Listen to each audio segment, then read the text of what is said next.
Olá, eu sou a doutora Márcia Nascimento, especialista em Direito de Família e Sucessões há 11 anos e sou o host de Salto Pod aqui com a Cris. Olá, eu sou a Cris, sou bacharel em Direito e assessora em Cidadania Portuguesa. E nós juntas, nós comandamos o De Salto Pod, o podcast que foi criado por nós na intenção de trazer pessoas que inspiram, pessoas que trazem histórias diferentes, para inspirar mesmo você em diversas áreas. Gente, quem nunca teve uma preocupação excessiva, um friozinho ou uma dor de barriga, né? Por alguma coisa que estivesse te causando preocupação? Pois é, o tema que nós vamos falar hoje é sobre ansiedade. Antes de iniciarmos o nosso podcast, a gente já vem pedir para vocês seguir as nossas redes sociais. O Instagram, @desaltopod, YouTube com o mesmo nome. Marca... compartilha os nossos vídeos para que mais pessoas possam receber os nossos conteúdos. E também pedir para vocês seguir os nossos patrocinadores, que são a Maria, Maquiei Gostei, o arroba dela é @maquiei gostei. A Dija, da Dija Sweet Cakes. A Dija, ela faz uns bolos maravilhosos que a gente serve para os nossos convidados depois de cada episódio. E o arroba dela do Instagram é @Dija Sweet Cakes. E o nosso produtor de áudio e vídeo, que é o Nando. O arroba dele é @DJNando2004. Então, para que o Instagram, o YouTube entregue os nossos conteúdos para vocês, a gente pede que vocês sigam as nossas redes sociais, os nossos patrocinadores que tanto nos ajudam. E é isso. Muito obrigada. Nosso convidado de hoje é o Bruno Romão. Ele é terapeuta integrativo, renomado, especialista em hipnose e treinamento comportamental, além de atuar como constelador sistêmico e pós-graduado em psicologia positiva. Gente, e também ele foi um facilitador no meu curso de coaching. Então, nós tivemos um curso de coaching onde o Bruno ficou ali com a gente uma semana, né, aturando a gente, né, Bruno? E eu saí de lá meio traumatizada com uma música que dizia assim, eu não vou mais dormir, eu acho que eu não tô mais dormindo depois daquele treinamento que nós fizemos. Mas foi muito libertador. Então, seja muito bem-vindo. Obrigado, Márcia. Obrigado, Cris. Eu acho que eu roubei a sua fala, né, Cris? Eu acho que você pode continuar. Bruno, nós começamos o nosso podcast com um quadro que se chama Minha Vida em 5 Minutos. Será que você consegue dar uma resumida aí um pouquinho de quem é o Bruno? Bruno Romão? Bora lá. Meu nome é Bruno Romão. Eu falo que durante a minha vida eu fui uma pessoa que sempre fui um eterno insatisfeito, né? Porque nunca o fundamental foi o suficiente para que eu estivesse satisfeito. Será que a gente é parente? E eu falo isso porque, assim, né? Eu sempre me instiguei a procurar coisas diferentes. Eu lembro que eu, adolescente, sempre gostava de coisas assim, né? Diferentes, mitologia, filosofia, né? Tanto que durante a adolescência tinha alguns amigos que não tinha muito como conversar, né? E isso, conforme eu fui crescendo, só foi instigando, né? Além da apresentação que você fez, minha primeira formação acadêmica é fisioterapia, onde ao longo do período, né, da formação, eu não ficava satisfeito com aqueles protocolos, eu sempre achei que tinha mais. E esse mais foi a minha eterna busca. Então, formei em fisioterapia, fui fazer, né, pós-graduação dentro da área de medicina chinesa, depois fui para a área de psicossomática, foi ali onde eu entendi um pouco do universo, né, do desenvolvimento pessoal, e aí eu fui atrás do coaching, eu fui atrás da constelação sistêmica, PNL, hipnose, porque eu queria entender cada vez mais o ser humano, e eu brinco que eu acho que na verdade era para mim entender, né? Então eu fui buscando essas informações, e hoje eu entendo, né, e até um pouco do que eu faço no meu trabalho, que é essa eterna busca que faz a gente estar vivo, porque a vida é uma eterna busca. Então, se eu pudesse em 5 minutos falar um pouco de mim, eu acho que é exatamente isso. Eu sou uma pessoa que sempre estou buscando. crescer, evoluir, independente se é na minha área pessoal, se é na minha área profissional, se é na minha área espiritual. Porque tem até uma metáfora que eu gosto bastante, que é as pessoas, o jovem chegou pro mestre e falou assim: mestre, por que a gente precisa a vida inteira estar sempre aprendendo uma coisa? Aí o mestre fala: já pensou que chato seria a vida se você soubesse tudo o que você precisa saber? Pelo que você ia buscar? Então eu entendo assim, hoje eu trabalho, né, eu falo, né, ansiedade para ficar mais fácil, mas eu gosto de falar do caos, né? Hoje eu ajudo as pessoas a organizarem o caos interno delas. Tanto que hoje eu falo que o meu trabalho é ajudar as pessoas a organizarem o caos delas. Então é do caos à ordem. E a ordem não é entender que tá tudo correto, tudo certo, mas que o caos é o principal motivador da vida. Então hoje eu falo que transmitir essa mensagem é o meu principal propósito. Ajudar as pessoas a lidarem com estresse e entender que isso não precisa ser um limitador, mas sim um impulsionador para as coisas diferentes, porque foi como eu sempre vivi a minha vida. Gente, esses dias eu tava tentando lembrar essa frase que você falava do caos à ordem, sabia que eu não lembrei de jeito nenhum. Acredito muito nisso. O nosso tema de hoje, como é o seu trabalho, é ansiedade. E a minha primeira pergunta é: como o nosso cérebro reage à ansiedade e o que podemos aprender com isso para gerenciar melhor os nossos pensamentos e emoções? Cris, vamos lá. Quando eu falo da ansiedade, o primeiro ponto que é importante a gente ter clareza é que existem diversos tipos de ansiedade, tá? Desde a clínica, que aí a gente precisa de um acompanhamento de um psiquiatra, normalmente medicação, né? Ou um próprio psicólogo ou um terapeuta, que é o trabalho que eu faço. Mas quando eu falo da ansiedade propriamente dita, é aquela energia, né, que tem dentro da gente, que se ela tá em desordem, nos limita, nos trava, nos bloqueia.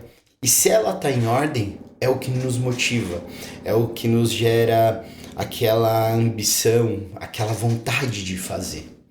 Então, quando a gente fala de ansiedade, o nosso cérebro entende a ansiedade como um estresse. E a gente sabe hoje que o estresse ele pode ser positivo ou negativo. O que muda? A nossa percepção. Eu brinco, né, nas minhas formações ou com os meus clientes, é que tudo depende do ponto de vista. Tudo depende para onde você olha. O nosso cérebro ele vai trabalhar de uma maneira que, mediante um estresse ou uma situação incômoda, o primeiro movimento que o nosso cérebro tende a fazer é o quê? É buscar situações para equilibrar, né? Porque quando a gente está em período de estresse, a gente tem uma liberação de cortisol muito grande. Quando a gente está nesse período, vamos dizer, né, que eu brinco, que eu trago como metáfora o caos, o nosso cérebro ele está inundado muitas vezes numa fisiologia de cortisol, de adrenalina, que faz com que você fique naquele movimento para fazer algo. Para poder resolver aquele caos. Isso. Só que, dependendo do comportamento que a gente tem, ou do ambiente que a gente vive, ou do que a gente aprendeu ao longo da vida, de vez a gente resolver, o que a gente faz? A gente foge. A gente evita. Procrastina. E o que é mais legal é, se você é ensinado a ir e gerenciar isso da melhor maneira, você vai criando atributos comportamentais que te impulsionam. Agora, se você é aquela pessoa que foi ensinada a fugir, a correr, você vai empobrecendo os teus recursos comportamentais e isso vai fazendo o quê? Com que você procrastine, que você fuja. Existe um processo inicial que a gente diz no nosso cérebro que chama fricção límbica. Que é o quê? Que é você entrar em atrito para fazer as coisas acontecerem. Quanto mais você enfrenta para fazer essas coisas acontecerem, maior é o quê? É o teu recurso, o teu arsenal de resolução. Quanto mais você foge, quanto mais você se esquiva disso, menor é o teu arsenal. Então, de uma forma bem simplificada, quando você está em estresse, o teu cérebro é bombardeado, que aí vai entrar num princípio fisiológico que a gente chama de luta e fuga. Se você luta, você começa a mudar a tua percepção, que isso é um impulsionador. Se você foge, você começa a entender que isso é uma questão de limitação. Tanto que hoje, um dos meus trabalhos é ensinar as pessoas a viverem com autenticidade. O que é viver com autenticidade? É você sair do piloto automático. Que é tudo que você viveu durante uma vida inteira que te fez agir. Só que, como o nosso cérebro é plástico e a gente pode aprender tudo o tempo todo, você pode aprender coisas novas. Como se fosse uma desconstrução, então... É literalmente uma desconstrução, é uma mudança de percepção. Quando eu falo com os meus pacientes ou dentro dos meus grupos, a primeira coisa que a gente tem que fazer é parar e observar, que é o que eu chamo de autoanálise ou autoconhecimento para alguns. Ô Bruno, da forma que você está trazendo, porque a gente ouve, não sei se a Cris já ouviu também, que fala assim, depressão é excesso de passado, estresse é excesso de presente e ansiedade é excesso de futuro. Mas da forma que você traz, então a ansiedade ela não é um excesso de futuro? Eu tô preocupado demais com as coisas que vão acontecer, é isso? É difícil a gente falar sobre isso, tá? Quando a gente fala que a depressão é um excesso de passado, é porque normalmente a gente se prostra por situações que a gente viveu no passado e a gente fica se culpando. Quando a gente fala que a ansiedade é um excesso de futuro, é que normalmente quem tem esse padrão da ansiedade desordenado, o que ele faz? Ele começa a criar situações, cenários na mente que às vezes nem aconteceu. Sempre ruins, né? A maior parte das pessoas que estão num processo de ansiedade, elas estão criando cenários que talvez nunca vai acontecer. Mas não é por conta de um excesso de passado ou um excesso de futuro. Porque na nossa própria construção de vida, o que vai acontecendo? A gente vai criando o que a psicologia muitas vezes diz que é a crença baseada em padrão. Se a gente for olhar pela PNL, a gente vai falar que são as nossas crenças, né? Se a gente for olhar pela TCC, a gente vai falar sobre padrões cognitivos. Que é o quê? Tudo que eu vivi ao longo da minha vida, eu fui guardando essas informações. Eu fui guardando, né, tanto minha quanto daquilo que eu observei. Então, de acordo com o que eu vou construindo ao longo da minha vida, é o que vai fazer com que o meu cérebro trabalhe. Então, um exemplo. Devido a essa plasticidade do nosso cérebro de buscar informações em tudo que é ponto, se eu tive uma vida onde as pessoas me ensinaram que eu tinha que ficar me lamentando, me culpando, ou se ao longo da minha construção, né, como ser humano, eu fiquei me culpando, eu fiquei olhando, o que eu vou aprender? Que as coisas acontecem e eu vou continuar. Mas se eu olhasse, se eu pudesse... Só que eu não posso mudar meu futuro. E aí vem esse estado de, muitas vezes, frustração, às vezes de chateação. Se eu fui criado numa família que sempre me ensinou a projetar problemas, não faz isso que vai dar errado, não faz aquilo, o que vai acontecer? Eu aprendi a projetar. Porque o nosso cérebro ele só tem duas funções. Pegar aquilo que está no passado e tirar como aprendizado ou projetar o futuro. Só que eu não projeto o futuro sem o que eu aprendi no passado. Se eu não me permitir fazer uma desconstrução hoje e olhar para frente de uma maneira diferente, eu sempre vou ficar nesse estado de ou ficar me culpando pelo que já aconteceu, e aí vem a questão da ansiedade, da depressão, ou ficar olhando o que pode vir a acontecer, que aí vai entrar a questão da ansiedade. Por isso que um dos principais trabalhos, inclusive a psicologia positiva traz, é que para você trabalhar esses estados de desordem emocional, seja ansiedade, depressão, né, não uma questão clínica, mas aquilo que pode ser mudado por comportamento, é o quê? São as técnicas de mindfulness, são as técnicas do presente, diário terapêutico, meditação. Você está presente naquilo que você está fazendo. Por quê? Porque você vai criando novos atributos para falar, opa, isso pode ser diferente. Né? Tem uma ferramenta que eu gosto e eu indico e eu faço, que é o quê? É esse diário. Todo dia você escreveu o que está acontecendo. Né? Tanto que eu brinco que o melhor amigo de qualquer pessoa é o caderno. Que é exatamente porque aconteceu. Nossa, estamos conversando, uma coisa interessante que eu faço, eu abro meu caderno e anoto. Por quê? Porque mais cedo ou mais tarde, aquilo vai ou gerar um aprendizado, ficar fixo na minha mente, ou vai acabar passando. E aí o que vai acontecer? Eu vou voltar ao meu padrão.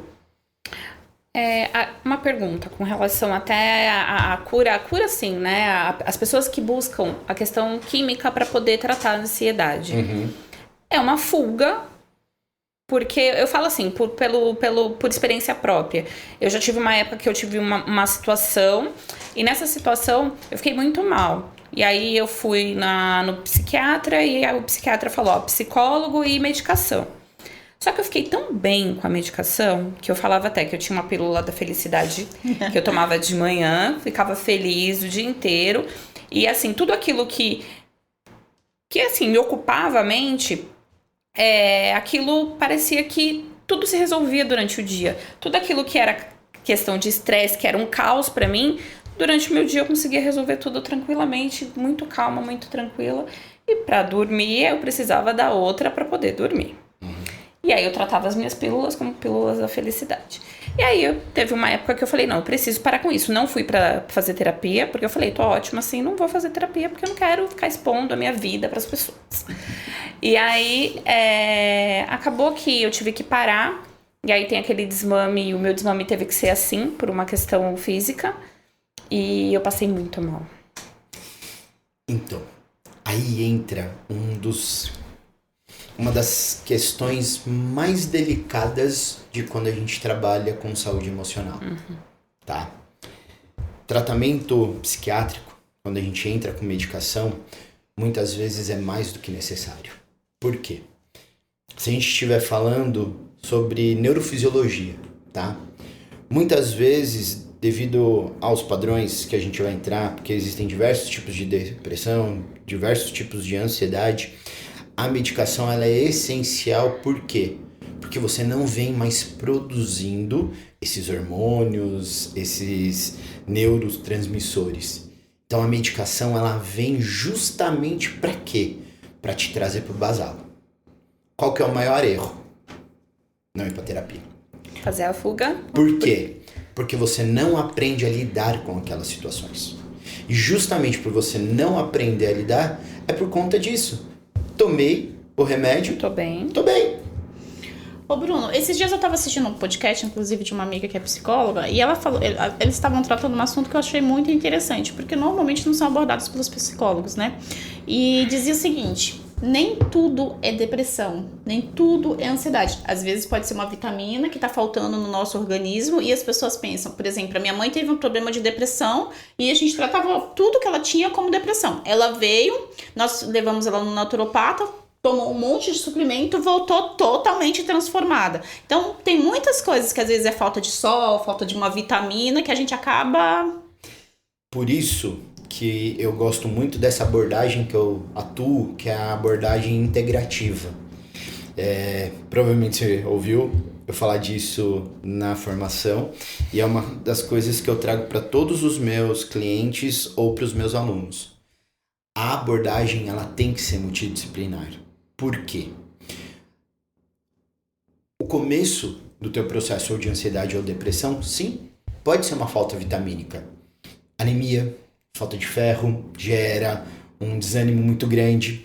Falta de vitamina D é um dos principais fatores que levam a essa questão da depressão ou da ansiedade.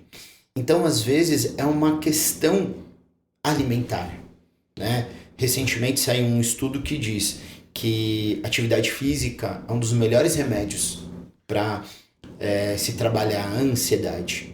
Por quê? Porque às vezes você não tem a liberação, né?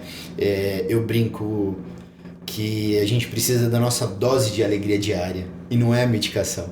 É a liberação de dopamina, ocitocina, serotonina e endorfina. A dopamina, como que eu crio? Criando minhas metas pela manhã. E não, muitas vezes, a dopamina barata, que é o ato...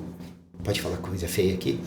O ato de rolar bosta no Instagram, que vai bombardear o teu cérebro de dopamina barata, né? Que vai te tirar o prazer de coisas mais difíceis. Por quê? Você tá aqui, vendo aquele assunto, vendo aquela coisa... Sempre, a maioria das vezes uma coisa fútil, uma coisa que Exato. não te agrega nada, Que vai fofoca ser- de não sei o quê. Acho que eu vai vi ser um post seu essa semana falando Exato, sobre isso. Eu mandei até pra minha do filha. brain root, né? Do cérebro podre. Só fica lá no exato. TikTok vendo o que não presta. Exato, por quê? Porque você tá apodrecendo o teu cérebro utilizando. Por isso que eu brinco que é o ato de rolar a bosta, né? A ocitocina, que é o convívio com outras pessoas, com animais, pets, pra quê? Pra que você tenha essa conexão com as pessoas. Libera a ocitocina. Ocitocina é o hormônio do amor, né? Ele é liberado quando a gente tem essa conexão com pessoas. A serotonina, que normalmente quem tem um estado de ansiedade, ela começa a ter um problema relacionado a isso. Então, por isso que muitas vezes a gente precisa da medicação. A serotonina, você não tem em alimentos, você tem em ações comportamentais. Oração. Quando você faz oração, você tem liberação de serotonina. Nossa. Quando você entra em gratidão. Tanto que dentro dos diários que eu passo para os meus clientes, um deles é o diário da gratidão, que é uma técnica da psicologia positiva. Que é você agradecer todos os dias antes de dormir, ou quando você acorda por algo na tua vida, né, que a gente chama de diário de bênção, você está liberando serotonina dentro do seu cérebro. Atividade física, você está liberando endorfina. Endorfina é um dos principais hormônios anti-inflamatórios do nosso corpo. Gente. Então, quando você entende isso, você vai percebendo que o teu comportamento vai fazendo você ter essas liberações. Por isso, né, voltando ao ponto, que se você não vai para terapia, se você não aprende a reorganizar os seus hábitos, as suas ações, você fica nessa questão da fuga da medicação. Porque normalmente o ansioso tem muito isso, né? Eu quero resolver o meu problema. Tomei o remédio e resolvi o meu problema, pra que eu vou olhar? Pra que eu vou ter que ficar falando? Porque a gente Tá sempre quer o mais- mexendo naquela o mais coisa fácil, que né? incomoda. Exato. Porque, né, incomoda você ficar mexendo Sim. naquilo que tá te Então, fazendo mal. Mas o olhar pra isso é o que é fundamental pra você ter essa mudança cognitiva. É o que faz a gente realmente aprender. Tem uma frase de um escritor que eu adoro, que chama Alvin Toffel, que ele fala que os analfabetos do século XXI são aqueles que não se permitem a desaprender para reaprender a aprender. Então, às vezes, a gente tem que desaprender um hábito. Para quê? Para a gente reaprender como aprender aquilo. E como que você faz isso? Muitas vezes na terapia. É muito importante, né? Eu não fiz. Mas eu vejo que sim, né? Assim, a gente teve uma questão familiar com meu pai. Meu pai, depois que minha mãe faleceu, entrou numa neura que... Falei, vai pra terapia. A gente vai voltar a se relacionar bem quando o senhor procurar um tratamento. Vai pra terapia e se precisar do remédio, vai pro psiquiatra. E ele fez direitinho. Caxias foi pra terapia, fez a medicação e hoje não faz nenhum dos dois. Sim, porque quando você tem essa prática associada, né, a medicação ela vem para te ajudar inicialmente, para o equilíbrio, para te trazer para o que a gente chama de basal, para aos poucos cognitivamente você reaprender. Tanto que se você faz isso, você tem protocolos muito bem organizados, onde com 9 meses a 1 ano e 2, 3 meses, 18 meses, você com 15 a 18 meses, você consegue ficar sem a medicação. Mas isso são para os casos mais extremos mesmo, né? A medicação, né? Às vezes, o que a gente chama da parte clínica. E não, né? ele não causa uma dependência? Não. Se você usa de forma correta, não. Porque exatamente, ele está substituindo algo que por conta do teu quadro clínico você não tem. Entendi. Só que aí a gente está falando das questões clínicas, né? O que eu trabalho bastante é aquela ansiedade que te limita a fazer alguma coisa. Não necessariamente você tem um quadro clínico, né? Tanto que, normalmente, nos meus pacientes, a gente faz uma anamnese para a gente entender se é um quadro clínico ou não, né? Porque quando é um quadro clínico, eu sempre tenho um psiquiatra para me auxiliar a esse trabalho, mas muitas vezes é aquele processo ansioso que não é clínico, mas te atrapalha, né? Porque hoje a gente vive nesse estado de ansiedade, né? O que a gente chama hoje de ansiedade por performance, né? Ou o que a gente chama de agorafobia, que é o medo de se apresentar, é o medo de falar sobre si, é o medo de estar se expondo, né? Então, os protocolos que hoje eu trabalho com os meus clientes, grupos terapêuticos, terapia individual ou até mesmo nas formações, é exatamente para que você aprenda o que te leva a esse estado de caos e como você traz ordem para ele. Uma pessoa que tem um quadro de ansiedade, né? Não sei se é ansiedade realmente, por exemplo, ela vai deita e do nada tem taquicardia, ataque de choro. Isso é considerado ansiedade? Porque às vezes vem do nada e a pessoa fica chorando a noite toda. Quando a gente fala passa tanto mal. da ansiedade quanto da depressão ou de outras desordens clínicas, tem diversos sintomas que a gente precisa prestar atenção.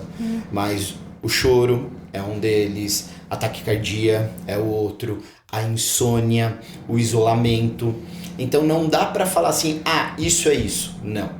É uma concomitante, né? São diversos sintomas que vão mostrando. Tanto que hoje, lá no meu Instagram, eu postei 5 dicas para ajudar um homem que não está bem.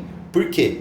Porque hoje a gente tem estatisticamente, tá? Por um estudo do Ministério da Saúde, que 12% dos homens, em algum momento da vida, vão apresentar depressão. 20% das mulheres vão apresentar depressão. Nossa. Mas quando a gente olha isso mais profundo, Parece... o homem pratica 3 vezes mais o ato de querer desviver, né? Para não falar outro nome, Sim. senão o YouTube derruba, né? Do que mulheres. Por quê? Porque o homem tem dificuldade. E aí, recentemente, um estudo nos Estados Unidos mostrou que 49% da população masculina não sabe definir que está num quadro depressivo. Nossa. Ou que está mais depressivo do que ele realmente que fala. precisa de ajuda. Né? Justamente pela questão da invulnerabilidade. Então, quando a gente olha para isso, muitas vezes a pessoa está se comportando de uma forma, e isso é extremamente desgastante, só que no quarto, no individual dele, né, ou o que eu brinco, né, no secreto dele, só ele sabe o que ele está passando. Choro, taquicardia, insônia, sudorese, né, isolamento. Então, por isso que quando a gente fala de quadro clínico, a gente tem que observar muito, principalmente o comportamento. Porque as pessoas não fingem que estão mal, né? Durante muitos anos, as pessoas falam, isso daí, Frescura. Depressão é frescura, é falta de Deus. É falta do que fazer. E isso é uma das coisas que eu defendo como uma bandeira. As pessoas fingem que estão bem, não uma doença. Isso é preocupante, né? No caso da crise de ansiedade, que seria uma crise de ansiedade, né? O que a Márcia falou. No período que a minha mãe morreu, eu tive que cuidar de tudo, assim. Cuidar da minha irmã, que tinha 10 anos na época, do meu pai, que ficou com 60 e poucos anos, tinha o Sidney, a gente saiu da nossa casa, voltou a morar com eles ali, porque era um senhor idoso com uma criança e tal. E passou ali, todo mundo achava que eu estava ótima. E você Tudo também bem. achava que estava ótimo? Não, tinha meus momentos ali, às vezes, que eu chorava no quarto, reclamava algumas coisas com o Sidney e tal, não sei o quê. Um dia eu acordei, eu não estava pensando em nada nesse dia, no meu consciente.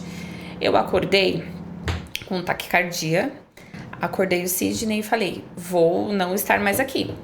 Eu tô passando mal, minha pressão tá alta, não sei o que, não sei o que, não sei o que, não sei o que. Vamos pro médico. Agora, 3 horas da manhã, eu vou trabalhar no outro dia, tal, não sei o que. Eu vou morrer e vocês Não fizeram nada. Não estão fazendo nada. Culpados. Fomos todos pro hospital. Sidney, meu pai, foi todo mundo. As patotas, todo mundo pro hospital. Chegou lá, o médico simplesmente falou: você não tem nada clínico. Você não tem psicológico. nada clínico. Não. Teve que me dar uma medicação ali pra eu me acalmar. Mas falou, você não tem nada clínico. O seu eletro está normal. Tá tudo normal.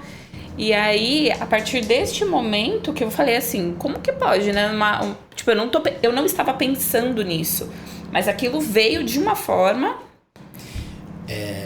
Uma das coisas que eu escuto muito em consultório que o pessoal fala, tava tudo indo bem, né? Tava lá com o meu estresse e do nada. Do nada. Não, Nada é não do é nada, né? Não é do nada. Há quanto tempo você ficou segurando, guardando esse tipo de sentimento, essas emoções, para auxiliar um, auxiliar outro? Guardando a sua dor pra poder colher a dor do outro. É aquela né? frase, né? O copo transbordou, né? E ela não notou, né? Exato. Então, por isso que isso é uma das coisas que eu trago muito para os meus alunos, principalmente, do grupo terapêutico, que é o quê? A importância do caderno. Porque ali no caderno você vai escrever, porque às vezes a gente pensa, mas aí vem outro pensamento, vem outra situação, a gente deixa aquele pensamento fluir e esquece. Mas quando tá no caderno, você anota, você para e fala assim, nossa, eu tava sentindo isso, não é a primeira vez. Aí se você tem essa curiosidade de ler e reler o caderno algumas vezes, você fala, nossa, isso tá se tornando corriqueiro, Habitual. calma aí. Tem que prestar atenção nisso. Isso está começando a ficar frequente. Por isso que o ato da escrita terapêutica é uma ferramenta importantíssima para o processo de autoanálise. Porque não tem como você lidar com o caos sem você olhar para o caos. Não tem como você aprender nada com os seus sentimentos, com as suas emoções, se você não olhar. Às vezes não é fácil, nem sempre é fácil. Tanto que eu brinco, né? Eu não tenho uma fórmula mágica. Diferente do que muitos hoje vendem na internet. Em 3 semanas... Não. Isso é uma coisa que eu não prometo. Por quê? Porque depende de você e da maneira como você vai construir esses novos hábitos. E aí que entra o grande segredo. Porque é passo a passo. Às vezes a gente quer A mágica, né? a virada de chave do dia pra noite. Fórmula Não é, mágica. né? Mas uma coisa que eu garanto, se você mantém a consistência e a constância, você vai conseguir. É igual academia, né? Você quer, às vezes, emagrecer, só que você já chega na outra semana, não emagreceu nada, você desiste de ir pra academia, né? Dieta, que às vezes você começa a primeira da semana da dieta, é aquele caos que você fala assim, não vou conseguir, isso faz falta. Estou, né, com diabetes gestacional e tive que eliminar o açúcar da minha vida. E era uma coisa que pra mim era impensável. Primeira semana foi difícil, agora eu não sinto falta. Isso é uma coisa que eu trago muito pro trabalho. Tudo que você faz uma vez só é muito mais difícil do que aquilo que você já fez 100 vezes. O teu primeiro dia de academia é muito mais difícil do que o seu 100º dia de academia. O teu primeiro dia sem açúcar é o mais difícil, o 100º dia sem açúcar. Só que é isso. Você transforma a ansiedade de algo limitador para algo que vai te impulsionar, é exatamente isso. É você se permitir olhar para ela todos os dias. O primeiro dia vai ser mais difícil, pegar aquele trauma, aquele incômodo, aquela crença que te limita. Olhar pela primeira vez vai ser muito difícil. Mas quando você já olha para a 100ª vez, você vai falar assim, você não me limita mais. Pelo contrário, você me impulsiona. Tem um livro que é um livro de cabeceira que eu sigo, que é O Poder dos Ansiosos. Que ele fala sobre 9 hábitos ou 9 passos para você utilizar a ansiedade ao seu favor. E um dos passos é o quê? É a constância. É a consistência. Você não constrói nada do nada. Tua crença, tua limitação foi construída durante anos. Porque a tua melhora, você acredita. Eu uso uma metáfora, né? Você deixa uma casa fechada, 30 anos, 40 anos, normalmente eu falo a idade do meu cliente. Vamos tentar limpar essa casa, você vai limpar em um dia? Não mesmo. Não. Você vai demorar às vezes 1 mês, 2 meses, 3 meses, né? Tem estudos, né, mais antigos que falam, você quer criar um novo hábito, 21 dias. Hoje a gente já sabe que não. Depende muito de pessoas para pessoa. Você pode demorar de 42 dias até 180 e tantos. Para você criar um novo hábito, dependendo da pessoa, você pode construir ele normalmente em 2 para 3 meses ou 6 meses. Nossa.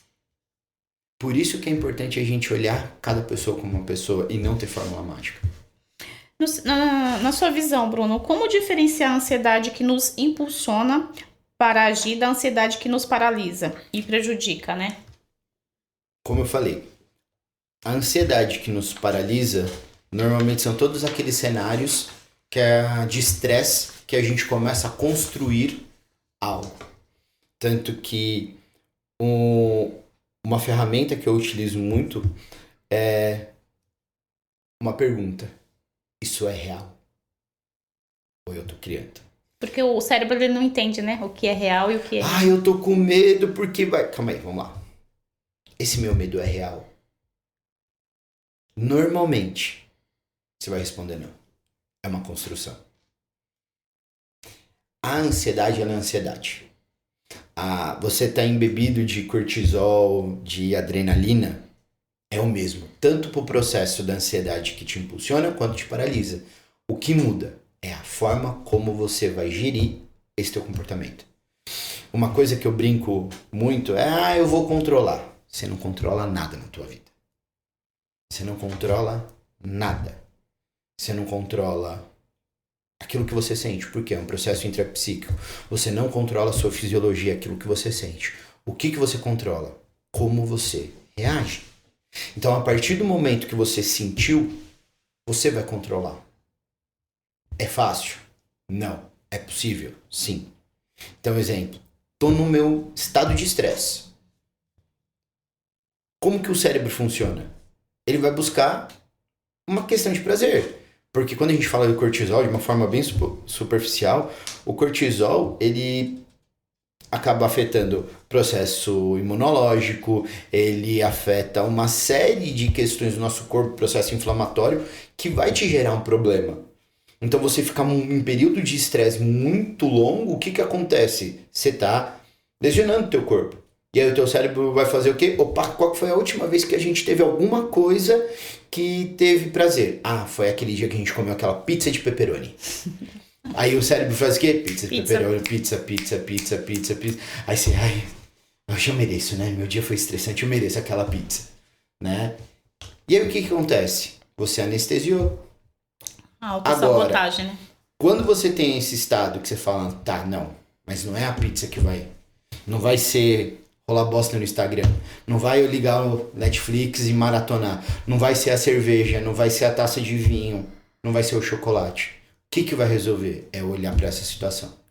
Aí você começa a transformar esse estado de ansiedade, que muitas vezes te limita, em algo que te impulsiona.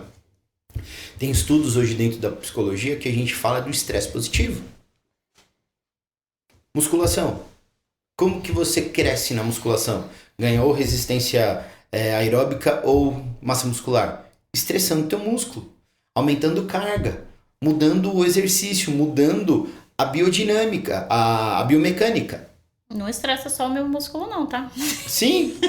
O que acontece? Você tem microlesões, o que acontece? Nosso corpo fortalece.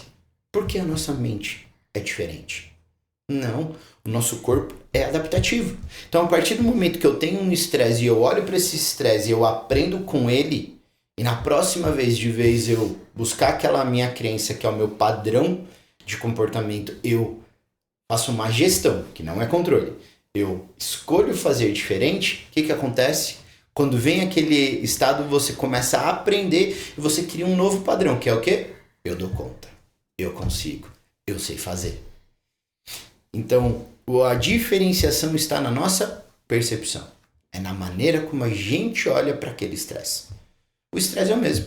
O teu corpo entende o estresse da mesma maneira fisiológica. O que muda é a maneira como você traz isso para o teu cognitiva. Como você reage, né? É a maneira como você vai gerir essa ação.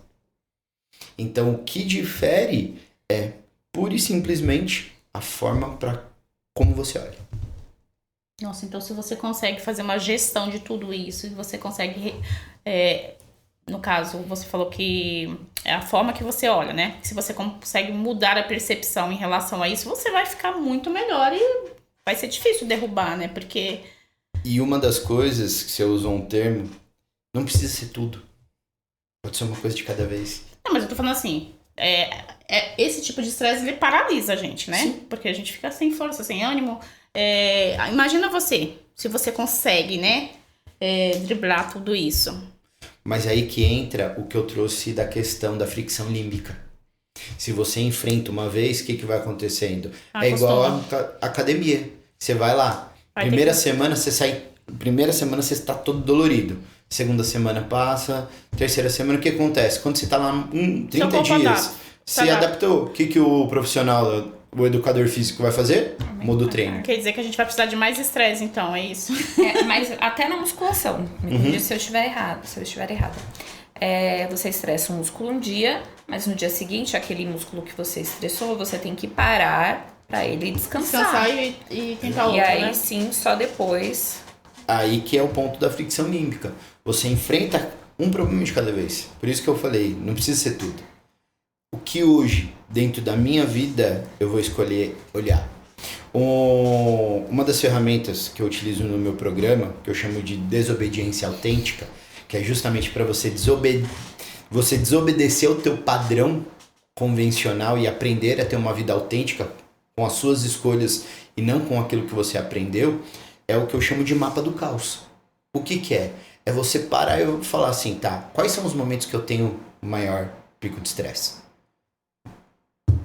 Num conflito, numa chateação com o meu cônjuge, quando eu preciso me alimentar direito. No trabalho. Você escreve, no trabalho, com o fulano, com o ciclano. Você entendeu qual é a reação que isso tem em mim? Eu quero fugir, eu quero matar, desculpa. Quero bloquear o cliente. Quero deixar de responder. Tá, qual é a solução? Eu preciso resolver isso? Hoje não. Então tudo bem, hoje eu não faço. Isso daqui eu preciso resolver. Se eu não tiver lidar com esse cliente, eu não vou vender, eu não vou faturar. Então, o que eu tenho que fazer? Eu vou ter que lidar com esse Mas cara. se eu deixar, por exemplo, assim, não preciso de resolver isso hoje. Eu posso Ótimo. resolver amanhã, mas isso não seria fuga? Não. Porque se está conscientemente e amanhã você vai e faz, não. Tá. Porque se você falar, não, eu resolvo amanhã, e aí amanhã você não resolve. Eu deixo pra amanhã, você não resolve. Aí entra no que a gente chama do esquivo, você tá fugindo. Uhum. Mas se você toma consciência que isso é algo que naquele momento pode ser gerenciado, não é fuga. Entendi. Quais as práticas da psicologia positiva podem ser aplicadas no dia a dia para transformar a ansiedade em aliada ao invés de um obstáculo? Um protocolo simples que hoje a neurociência tem, né? Já falei aqui, é o que a gente chama de journaling. O que é o journaling? É o ato do diário. Só que você pode escrever ele de diversas formas. Tem diversos protocolos que são validados cientificamente que nos ajudam, né? Um dos que eu mais gosto é o que a gente chama de diário de planejamento. Que é você planejar o teu dia, você colocar por que você é grato e quais são os aprendizados que você teve nesse dia. Então, quando você faz isso, responde essa sequência, o que está acontecendo? Você está trazendo teu cérebro para a presença. O Martin Seligman, que é o criador da psicologia positiva, ele fala que para a gente ter uma vida feliz, e felicidade para a psicologia positiva é o bem-estar subjetivo do ser humano, é aquilo que te faz bem. Ele diz que a gente precisa de 5 coisas. Hoje já são 7, tá? Mas eu vou trazer a teoria original, que são 5. Que é o quê? Emoções positivas, você se relacionar com pessoas de forma positiva, você estar engajado a uma causa, algo, você ter um propósito com isso e você se autorrealizar. Então, se através do journaling, né, que você faz, você tem as emoções positivas, que é o amor, é a gratidão, é a benevolência, né, ou a generosidade, você tá vivendo isso. Você melhora o teu relacionamento com você e com as outras pessoas. Você começa a se relacionar de forma positiva. Porque muitas vezes aquilo que você coloca no teu parceiro, no teu amigo ou no teu colega de trabalho, muitas vezes são as suas insatisfações. Quando você faz essa autoanálise diariamente, você começa a entender o que é seu e o que é do outro. Você aprende a se relacionar de forma mais positiva. Quando você se engaja, né? E quando a gente fala desse engajamento, há um propósito, algo maior, servindo a uma ONG, servindo a uma igreja, ou fazendo o seu melhor para as pessoas. Você tá o quê? Você tá tendo esse engajamento, fazendo coisas que te faz bem. Se isso tá aliado a um propósito ou um sentido de vida, você acaba se sentindo cada vez mais feliz. Porque por que eu estou escrevendo isso? Para que eu esteja bem, para que eu me relacione melhor com as pessoas. Existe um propósito para você fazer isso. Por que eu estou gravando o podcast? Porque eu tenho um propósito. Porque é daqui que eu vou transmitir a minha mensagem para o mundo, para as pessoas. E eu me sinto realizado com isso. Eu não preciso chegar. Eu tenho que me sentir realizado dia a dia. E o diário te ajuda nisso. Porque você começa assim, o que eu fiz de bom de hoje? E, pelo menos assim, né? Eu vejo que é uma forma também até da pessoa não se perder no dia. Porque o ansioso, ele tem mania de querer resolver, às vezes, tudo de uma vez. Não faz nada. E acaba não fazendo nada. Então, se você coloca isso de forma que você consiga ver aquilo, né? Já fiz isso no meu dia, já resolvi isso. Aí eu acho que entra a questão que a Márcia falou. Hoje eu não consegui fazer isso, mas isso vai pro próximo. Você gerencia, exato. Né? Por quê? Porque tanto o journaling quanto o PERMA, né? Que são esses 5 hábitos da psicologia positiva, o próprio mindfulness, né? Hoje tem ciclos de meditação que você faz, que a gente chama de reset de dopamina. Que é o quê? É você, durante 10 a 15 minutos, você ficar em total momento, sem nenhum tipo de estímulo. Sem música, sem celular. Você simplesmente encostar em algum lugar, fechar os olhos e ficar você com você mesmo durante 10 minutos. Tudo bem. Tem uma linha, né, que a psicologia positiva vem usando bastante, principalmente a neurociência, que é o que eles chamam de SNDR, que é... Eu não vou lembrar em inglês, mas é descanso prolongado sem sono. Você não dorme, mas você entra num estado de relaxamento mais profundo. Por quê? Porque se você dorme, quer dizer que tem alguma questão dentro do teu estado fisiológico que te traz isso. É um descanso profundo, mesmo sem dormir. Todas as vezes que eu fiz Desculpa, Cris. Todas as vezes que eu fiz o curso de coach, né? Todas as vezes não, que eu fiz uma vez só, mas todas as vezes que eu participei de imersão de coach, que tinha lá as meditações, imagina, todo mundo lá maravilhosamente em transe e é bonita. A gente vai... Desligada. Nisso a gente vai entrar... em outro momento. Aí a gente vai entrar em hipnose, vai demorar um pouco mais. Mas existe uma diferença de você estar dormindo e de você não lembrar cognitivamente daquilo. Ou seja, eu apaguei, São né? coisas diferentes, são coisas diferentes. Esse momento, ele seria uma meditação? É uma meditação. É uma meditação. Só que você pode ser guiada, tá? Mas dentro dessa linha especificamente que a neurociência hoje traz, o ideal é você... Eu não gosto muito desse termo, mas é você tirar 10 minutos de tédio. Você ficar no estado de entediado a ponto de não ter nada. Você pode fechar os olhos e ficar ali durante 10 a 15 minutos. Eu costumo fazer muito isso após o almoço. Por quê? Porque é onde o meu nível de dopamina, eu percebo que começa a diminuir. Então eu já começo a ficar um pouco mais letárgico. Então eu faço isso e me dá um reset de dopamina. Aumenta o meu estado, né? Mas cada pessoa vai se conhecer. Você vai fazer pela manhã, você vai fazer pela noite. Meus alunos têm diversos relatos, né, que fazem e assim melhora muito, tanto o sono quanto a produtividade durante o dia. Eu não consigo fazer. Eu tenho a voz da consciência chamada Benjamin de 3 anos. Se eu fecho o olho, ele vai, mamãe.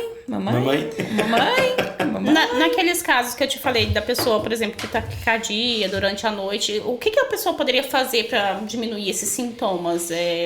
Algum exercício específico? Quando a gente fala, tá, principalmente quando a gente está falando de noite, normalmente o ansioso ele entra nesses estados, seja de pensamento acelerado, de não conseguir dormir, insônia, taquicardia, por quê? Porque ele leva todos os problemas pro travesseiro.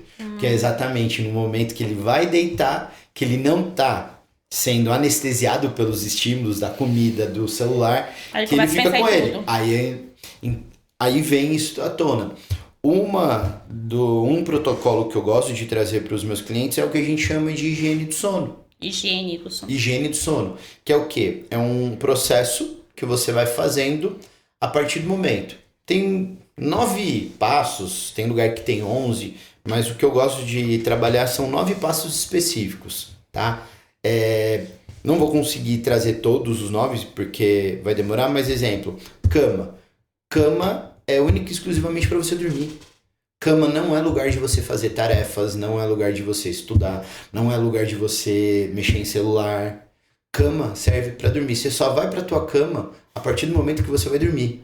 Um segundo, 1 hora antes do teu horário de dormir, cessar qualquer tipo de estímulo de tela azul, que é o que a gente fala, de televisão, de celular, tablet. Você diminuir um pouco a luz, então o uso de luzes azul, vermelha, amarelada. Por quê? Porque você está mostrando para o teu cérebro que você está desligando. O que acontece? Aumenta a serotonina e começa a estimular a melatonina, que é um dos hormônios essenciais para o sono. Você ter um horário, todos os dias, uma rotina, para dormir e para acordar. Então você acorda todo dia 6 horas e vai dormir todo dia, exemplo, 11 horas. Né? É uma outra forma. Criar hábitos relaxantes. Então, a leitura de um livro, beber um chá quente, tomar um banho quente, né? Pela noite. Por quê? Tudo isso são hábitos que vão fazendo com que o teu corpo entenda que ele está entrando no estado de relaxamento. Então, você se prepara para o sono. Isso é um dos protocolos mais eficientes para que você durma sem trazer todos esses problemas por dia. Nossa, gente. A gente faz. Tem coisas que a gente faz sem saber que funciona dessa forma. Porque pra mim, agora, principalmente agora grávida, no final da gravidez, eu tomei o banho, pode ser 8 horas da noite. Eu tomei aquele banho quente, relaxante, que é o meu momento, esse é o meu momento. Eu já não quero fazer mais nada, eu já quero ir pra minha cama e já quero dormir. Eu falo, eu vou subir e não desço mais. Porque a gente, tipo, é um costume, né, que eu criei e o meu corpo, ele entende. E realmente, eu vou entrando nesse estado de relaxamento e falo, não quero fazer mais nada, não consigo fazer mais nada. Errado. Eu estudo até meia-noite, quando dá meia-noite eu deito e já quero dormir. Mas por muito tempo, há pouco tempo atrás, assim, não há tanto tempo, mas por muito tempo eu fazia o quê? Eu ia trabalhar na cama. Eu dormia sozinha numa cama queen, aí eu com o computador aqui, aí quando me dava sono, a única coisa que eu fazia jogava o computador pro lado e dormia do outro lado. Uma pergunta, acordava descansada? Não, sempre cansada. Mas era a fase das pílulas da felicidade. Por quê? Porque você até desconecta, mas você não descansa o cérebro. Não descansa. Principalmente, remédio pra dormir é o remédio que te desliga, mas ele não te dá um sono de qualidade. Você não tem qualidade naquele sono. Você acorda no outro dia parecendo que você estava correndo uma maratona à noite. Por isso que hábitos, cada vez mais. Basicamente, ano passado, o meu foco foi único e exclusivo só para estudar neurociência com base nisso.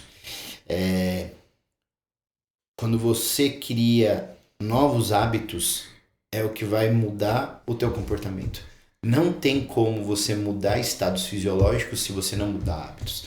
Tanto que eu falo, o meu principal trabalho hoje é ajudar as pessoas a mudarem seus hábitos. Porque são esses hábitos que vão criar novos padrões de pensamento para te dar uma vida mais organizada. E aprender coisas novas também, né? Sim. Hoje é quinta. Ontem eu fui na neurologista porque eu tô com a pressão alta e dor de cabeça faz 12 dias. Então já passei no cardiologista, doença de velho, né? Que a gente vai envelhecendo, vai ganhando esses presentes. Eu falo, meu pai não deixou herança, né? Mas deixou aí uma pressão alta de herança pra mim. Enfim, deixou herança. E aí eu tive que passar no cardiologista e ontem eu passei numa neuro e ela começou a falar, Márcia, faz aula de dança. O que mais que ela mandou eu fazer que eu achei muito interessante? Eu cheguei em casa e até falei pra minha filha, porque ela não falou, vai fazer uma academia. Aprende uma língua nova, né? Nossa, é tão chato aprender Mas não precisa ser só inglês, né? Pode ter outras alternativas. Ela falou assim, vai mandando comandos diferentes para o seu cérebro, né? Eu achei bem interessante isso. Gente, que pena, né? Que a gente tá acabando, porque é um assunto tão interessante, né? E tão vasto, a gente não perguntou nem metade do que a gente queria. Que estava programado. Tá tudo aqui que a gente queria perguntar, mas no final ele vai cobrar consulta da gente. Não vai, não. Vamos aproveitar que ele tá aqui. Quer fazer a última pergunta, Cris? Não, pode fazer. Quais são os maiores mitos sobre ansiedade que você gostaria de demitificar com base na sua experiência prática e formação científica? Acho que um deles a gente já falou aqui de forma sucinta, né? Que é frescura, que é falta de Deus, que é falta de fé, né? Se fosse falta de fé, padres não teriam ansiedade, Exato. Pastores, né? Assim. Exato, né? Uma das coisas que eu vejo muito é aquilo que a gente estava falando, né? Do excesso do passado, excesso de futuro, não necessariamente. Tem diversos mitos, né? Quando foi? Um tempo atrás, naquela situação que o candidato coach levou a cadeirada do apresentador aqui em São Paulo, eu fiz uma brincadeira no meu Instagram que falava quando eu fico com vontade de dar cadeirada nas pessoas. E era muito dentro desses mitos, né? Vai orar porque isso é falta de Deus. Para de frescura. Isso é porque você não tem algo, vai preocupar tua cabeça, vai ocupar tua cabeça, sabe? Existe, não vou entrar nisso porque a gente já tá acabando, que senão nosso tempo vai estourar. Vamos marcar a parte 2. Mas a gente tem um histórico no Brasil sobre a questão de saúde mental por conta de um contexto que a gente teve em relação ao passado com os manicômios, né? Hoje nem usa mais esse nome. Onde as pessoas acham que ter questões emocionais é coisa de louco. E não. Eu brinco, né? Eu vou para algumas empresas falar sobre saúde emocional e eu brinco. Eu nunca vi alguém que não performa ter burnout. Eu nunca vi uma pessoa que não entrega resultado ter ansiedade. Quem performa é quem tá ali, preocupado com o que tá entregando, né? Então, normalmente, os afastamentos que nós temos por questões de saúde emocional são de pessoas de performance. São de pessoas que estão entregando. Então, não é desocupação, não é falta de Deus, não é não ter o que fazer. Se a gente puder deixar uma última mensagem para desmistificar hoje a ansiedade vem atingindo muita gente. É a primeira vez no Brasil que hoje a gente tem mais jovens sendo tratados por ansiedade do que adultos. Até criança, né? Hoje a gente tem no Brasil um país que é o maior responsável. Não, maior responsável não, desculpa. É o com o maior índice de ansiedade. E muito se dá por a gente ser o país que mais utiliza redes sociais. Então, eu tô buscando distrair minha cabeça. Não. Você tá buscando anestesiar. E isso gera mais problema. Então, pra gente deixar aqui, eu acho que o principal mito é cuidar de saúde emocional não é frescura. Não é coisa de doido. Você procurar um grupo terapêutico, você falar sobre isso, não é falta de vulnerabilidade. Falta de vulnerabilidade é você ficar se escondendo com essas dores. Pessoas que enfrentam são pessoas muito fortes. Porque, até usar o exemplo da Cris, você não foi fraca quando você aguentou tudo que você aguentou, foi? Não. Pô, pelo contrário, né? Não. Então, pessoas muito fortes seguram. Só que como todo mundo, uma hora transborda. Gente, resumindo, né? Faça uma leitura do que você tá sentindo, do que você tá passando, se você realmente precisa de ajuda, né? Porque realmente nós não somos fortes o tempo todo. E nem precisamos de ser, e tá tudo bem, né? Tá tudo bem. Bruno, muito obrigada pela Eu sua que presença agradeço. aqui, por dividir, né, todo esse conhecimento com a gente. E não deixe de seguir as nossas redes sociais, os nossos patrocinadores. A nossa rede social, @desaltopod, tanto para o Instagram quanto para o YouTube. Os nossos patrocinadores, a Maria, @maquiei-gostei. Nosso produtor de áudio e vídeo, o Nando, @DJNando2004. E a Dija do Sweet Cake. Esqueci Dija aqui. Sweet Dija Sweet Cake. Sigam os nossos patrocinadores. E também siga o Bruno. Passa a sua rede social também, para que as pessoas Ô, possam... Bruno, antes de você falar das suas redes sociais, nós já acabamos o tempo, mas você pode falar só um pouquinho do seu trabalho que você tá fazendo hoje, né? Para o pessoal, de repente, se quiser. Hoje eu tenho basicamente 3 formas de trabalho. Terapia individual, o grupo terapêutico que eu chamo de Desobediência Autêntica, que é um protocolo de 6 semanas, onde durante 6 semanas eu acompanho um grupo de pessoas, criando uma comunidade para que a gente fale sobre os primeiros passos para que você comece a lidar com essa ansiedade.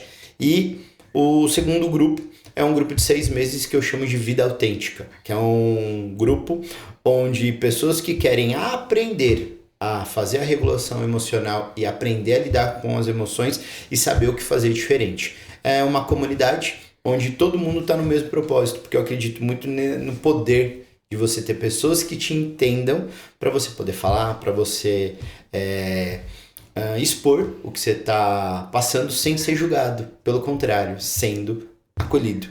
Né? Então, é basicamente, fora aí trabalhos que eu vou para dentro de empresas e tudo mais, mas hoje o meu foco é o Desobediência Autêntica e o Vida Autêntica. E quais são as suas redes sociais?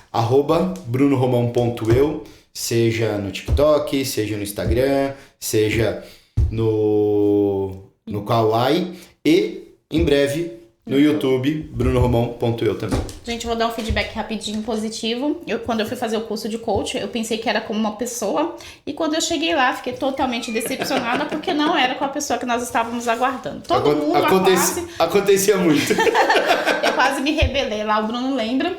Mas aí, depois do segundo dia, né, nós gostamos do Bruno e a gente decidiu, né, não reclamar, não fazer nenhuma queixa, porque o Bruno foi maravilhoso como nosso facilitador.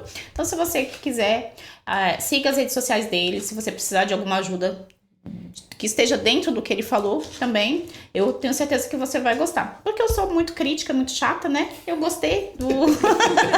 Obrigado. Então, aqui fica como realmente um feedback positivo. E muito obrigada, Bruno. Não imaginava, né, que nós estaríamos aqui batendo esse papo falando sobre ansiedade. Nos conhecemos no curso de coach. Hoje você está aqui como convidado. Convidamos e prontamente, né? Ele não está morando aqui em São Paulo. E ele falou, deixa eu ver se cabe aqui dentro da minha agenda, mas está aqui nos prestigiando. Então, eu fico muito agradecida, né, pela sua presença. E agradecemos também a você que chegou até o final desse vídeo, né? Muito obrigada pela sua audiência e continue conosco. Muito obrigada e até mais.